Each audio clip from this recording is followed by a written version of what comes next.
नमस्कार रसिकाज रेसिपी मराठीमध्ये तुमचं खूप खूप स्वागत आहे। आणि मी आज बनवायला घेतलेली आहे कांदा भजी, कारण की आता झालेला आहे हिवाळा सुरू आणि थंडी पडलेली आहे।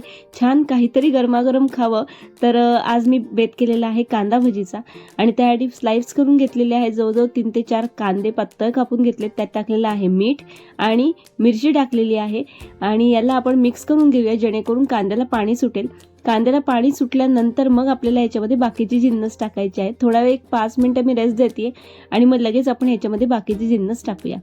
याच्यामध्ये नरम झालेला आहे कांदा, पाणी सुटलेलं आहे। 1 चमचा मसाला, हळद अर्धा चमचा, धणा पावडर, जिरा पावडर आपल्याला अर्धा चमचा टाकायची आहे। याच्यामध्ये जाणार आहे आपलं बेसन। बेसन खूप जास्त प्रमाणात नकोय, कारण कांद्याचं प्रमाण आपल्याला जास्त हवंय।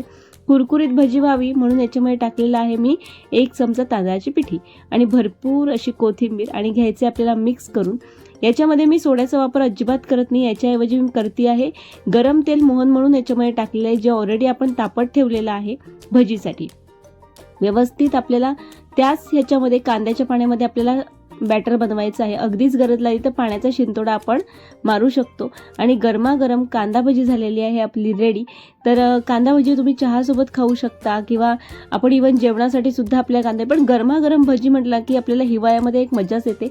आणि ही बघा रेडी झालेली आपली भजी, अगदी कुरकुरीत क्रिस्पी मस्त तयार झालेली आहे। आणि त्याच्यासोबत आपण घेतलेल्या आहेत मस्त मिरची, आणि छान अशी भजी झाली रेडी। रेसिपी जर आवडली असेल तर चॅनलला नक्की सबस्क्राईब करा, शेअर करा, कमेंट करा की तुम्हाला ही भजी कशी वाटली, आणि तुम्ही सुद्धा नक्की करून बघा। भेटूया नेक्स्ट व्हिडिओमध्ये, तोपर्यंत बाय बाय।